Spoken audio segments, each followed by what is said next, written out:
Izuzetna dok prati trag svetlosti u prostoru, sjajna dok prenosi atmosferu, dobar crtač, izraziti kolorista, Smilja Šulović na svojim slikama slavi lepotu.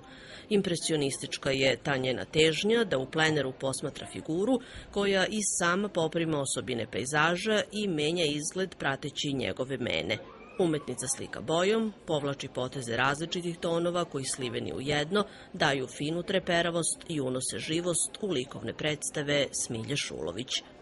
Pa meni je od uvek bilo da sam radila mrtvu prirodu ili pejzaže, a ovo sad figuru u prostoru. Najbitnije mi je da se igram svetlošću, znači ono tamno svetlo, to me najviše okupira. Tako da i na ovim slikama možete da vidite igru senki.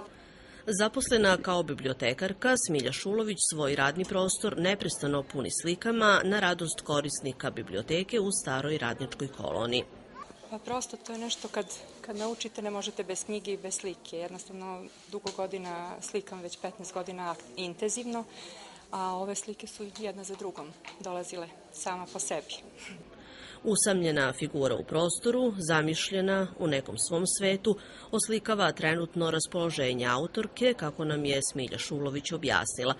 Sugestivna u prenošenju pokreta tela, izuzetna dok materijalizuje, bilo da su u pitanju kosa ili draperija, umetnica je i veliki format izabrala kako bi nas lako i brzo uvela u svoju romantičnu i poetizovanu likovnu igru.